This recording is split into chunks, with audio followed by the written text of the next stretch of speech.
Story நேரம் Tamil வியூவர்ஸ்க்கு hi. நம்ம சீரீஸோட 19வது எபிசோட்ல என்ன ஆக போகுது அப்படின்னு தான் இன்னைக்கு இந்த வீடியோல பார்க்க போறோம். ஸ்டார்டிங் சீன்லயே சொர்க்கத்துல ஒரு மீட்டிங் ஒண்ணு ஓபன் ஆகுது.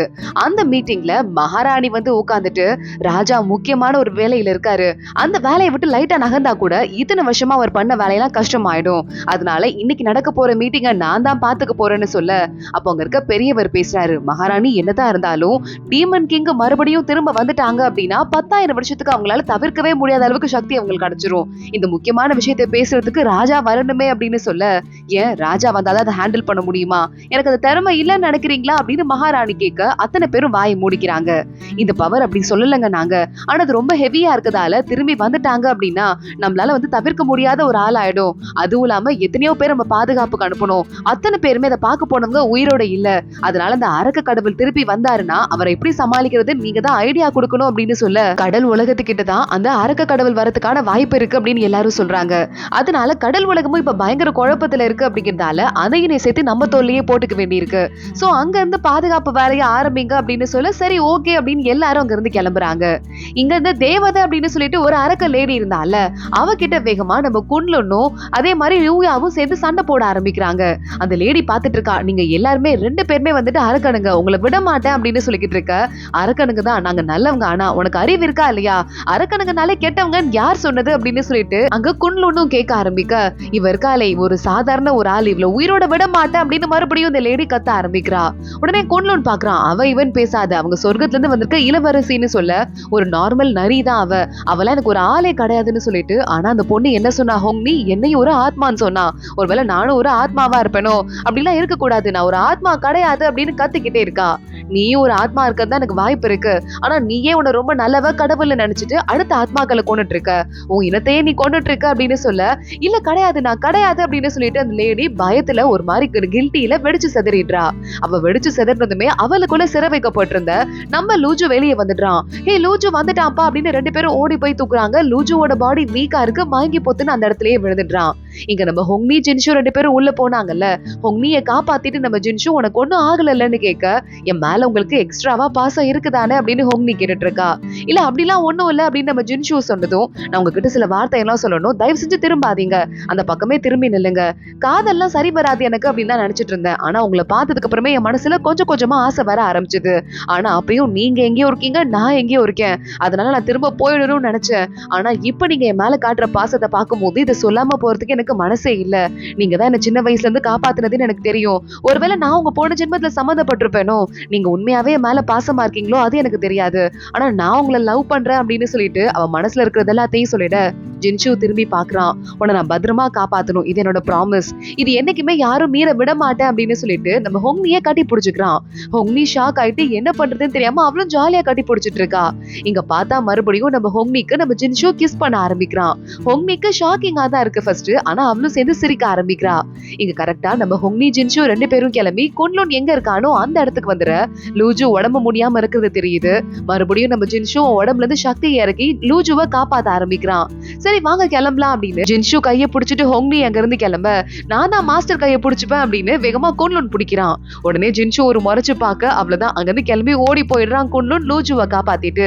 லூஜுவை கூட்டு போய் உள்ள படுக்க வைக்கிறாங்க.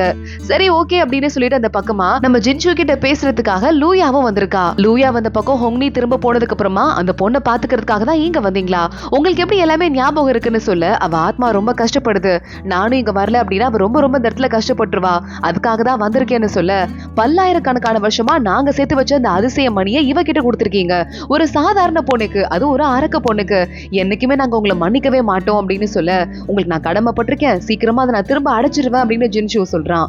திரும்ப அடைக்கிறதா, அதெல்லாம் முடியவே முடியாது உங்களால, தேவையில்லாம வேஸ்டா பேசிக்கிட்டு இருக்காதீங்க, என் தம்பியை நான் கூட்டிட்டு போறேன் அப்படின்னு அங்க இருந்து அவ கிளம்ப ஆரம்பிக்க, உன் தம்பி வந்துட்டு கண்டிப்பா உன்னை இப்போ ஏத்துக்க மாட்டான், அவன் மனசுல கொஞ்சம் காயம் இருக்கு, அதனால இப்போதைக்கு அவனை கூட்டிட்டு போகாத அப்படின்னு ஜின்ஷு சொல்லிடுறான்.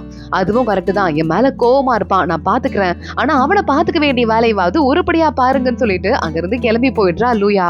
இங்க நேரா இன்னொரு பக்கம் நம்ம ஹொங்னி வந்துட்டு இருக்கா. வந்து பார்த்தா அந்த பைச்சா அப்படியே பயங்கரமா அடிபட்டு வெளியே வந்தான்ல, அவன் அங்க படுத்துட்டு இருக்கான். யாருப்பா நீ, என்ன ஆச்சுன்னு கேட்க, பைச்சா உடனே ஹொங்னி நீயா அப்படின்னு கேட்க, என்ன உனக்கு தெரியுமா, நீ வெள்ளை கெமிலியா பூவா அப்படின்னு ஹொங்னி கேட்டுடுறா. அப்போ உனக்கு என்ன ஞாபகம் இருக்கான்னு கேட்க, இல்ல ஞாபகம் இல்ல, லைட்டா ஏதோ தோணுச்சு, நீ நல்லா இருக்கியா அப்படின்னு கேட்டுட்டு, நீ யார் முதல்ல அப்படின்னு கேட்க, நம்ம 2 பேருக்கும் போன ஜென்மத்துல இருந்தே கனெக்ஷன் இருக்கு, நீ என்ன நிறைய தடவை காப்பாத்திருக்க, நான் மறுபடியும் உன்ன ஒரு தடவை பார்த்ததுல சந்தோஷம் அப்படின்னு பைச்சா சொல்ல, நான் மாஸ்டர் உன்னை கூட்டு போறேன் வா, அவர் உன்னை சரி பண்ணுவாரு அப்படின்னு ஹொங்னி நேரா பைச்சாவை உள்ள கூட்டு போறா. பைச்சாவை பார்த்ததுமே நீ எப்படி அங்க இருந்து பாதாள சிறையில இருந்து தப்பிச்சு வந்த அப்படின்னு ஜின்ஷு கேட்க ஆரம்பிக்க, பைச்சா சொல்றான், இல்ல ஒரு நிமிஷம், நான் உங்களை பார்த்துட்டேன், இதுக்கு மேல எதுவும் எனக்கு வேண்டாம், ஆனா உங்களுக்கு அவ்வளவு ஞாபகம் இருக்குது எனக்கு புரியவே இல்ல, எப்படி ஞாபகம் இருக்குன்னு கேட்க, அதெல்லாம் அப்படிதான் அப்படின்னு ஒரு மாதிரி சமாளிச்சுட்டு ஜின்ஷு பேச ஆரம்பிக்கிறான். சரி ஓகே, உங்களாலதான் நானும் இவ்வளவு மாட்டிக்கிட்டு கஷ்டப்பட்டேன், என் மேல பெரிய லெவல்ல தப்பு இல்ல அப்படிங்கறத நீங்களும் புரிஞ்சிருப்பீங்கன்னு நினைக்கிறேன், இதுக்கு மேல நான் இங்க இருக்க விருப்பப்படலன்னு பைச்சா கிளம்ப, மாஸ்டர் பாருங்க அப்படின்னு ஹொங்னி சொல்லிக்கிட்டு இருக்கா.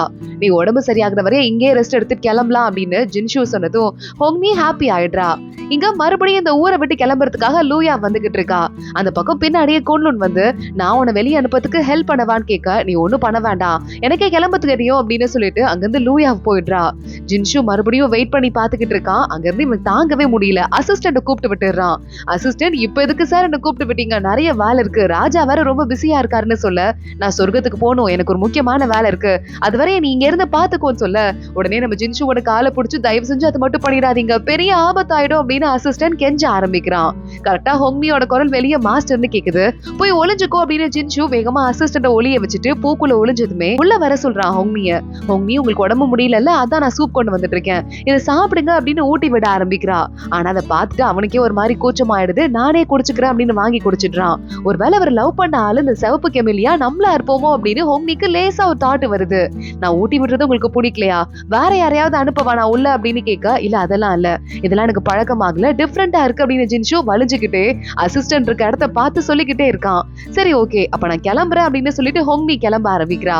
அசிஸ்டன்ட் வேகமா பூக்குள்ளந்து வெளியே வந்துட்டு, நீங்க ஒண்ணும் கவலைப்படாதீங்க கடவுளே, நான் எதையும் பார்க்கல அப்படின்னு சொல்ல, ஜின்ஷு இங்க எதுவும் நடக்கல, நீ வாய மூடு அப்படின்னு திட்ட ஆரம்பிக்கிறான்.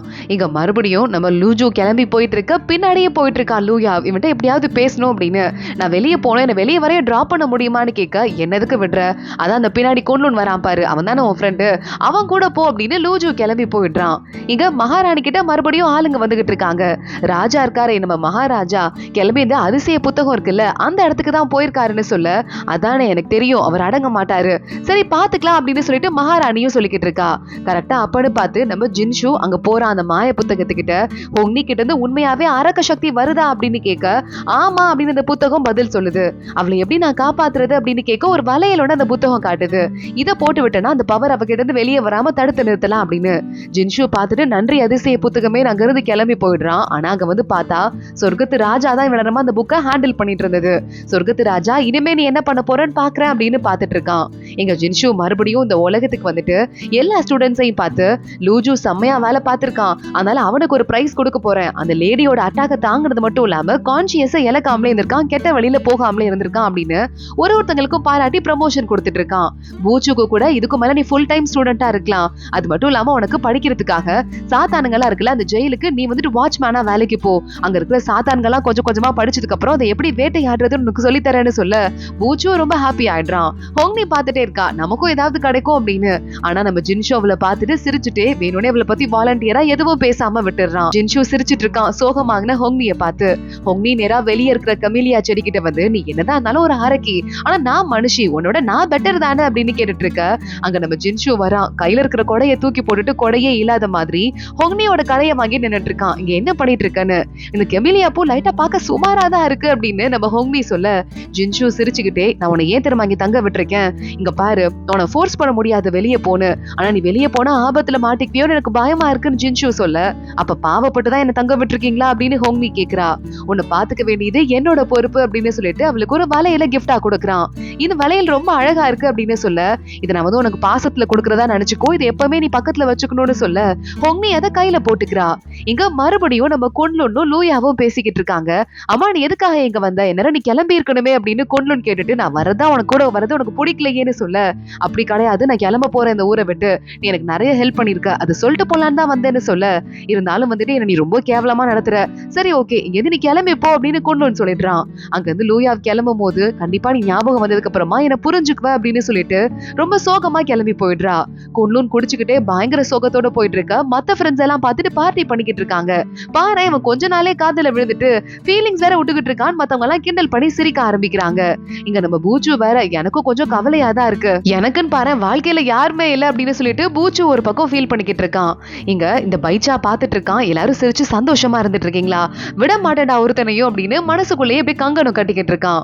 குன்லூன் அடுத்த நாள் காலையில வெளியே வந்து நின்னுட்டு இருக்கான். லூயா வேலைக்கு ஊரை விட்டு கிளம்ப போறேன்னு சொன்னால அவளை டிராப் பண்றதுக்காக முத நாள் என்னதான் அப்படியே வீம்பா கிளம்பி போனாலும் இன்னைக்கு வந்துடுறான். லூயா கண்டுக்காத மாதிரி அவ பாட்டுக்கு முன்னாடி கிளம்பி போக குன்லூன் பின்னாடியே போயிட்டு இருக்கான். ஒரு கட்டத்துக்கு மேல சரி போக வேண்டாம் அப்படின்னு நிக்க ஆரம்பிச்சிடுறான். இங்க இன்னொரு பக்கம் பார்த்தா நம்ம லூஜு இருக்கானே, அவனுக்கு பழைய ஞாபகம் எல்லாம் வர மாதிரி இருக்கு. ஏதோ ஒரு அரண்மனைக்கு போறான், கடல் அரண்மனைக்கு தான். அங்க குட்டி லூயாவை பார்த்துட்டு அக்கா நீ வந்துட்டு எனக்கு ஒரு ஹெல்ப் பண்ணுவியான்னு கேட்க, என்னடா உனக்கு வேணும் அப்படின்னு லூயா கேட்டிருக்கா. உன்கிட்ட எது வேண்டுனாலும் நடக்கும்னு எல்லாரும் சொன்னாங்க. எனக்கு 3 வாள் தான் இருக்கு. எனக்கு செதில் வந்து 9ஆ மாறுறதுக்கு நீ எனக்கு ஹெல்ப் பண்ணுவியான்னு கேட்க, சரி ஓகே நீ குட்டியா இருக்கல அதான் 3 இருக்கு, நீ பெருசா வந்ததுக்கு அப்புறமா 9 வந்துரும் ஓகேவா அப்படின்னு லூயா போய் சொல்லியிருக்கா.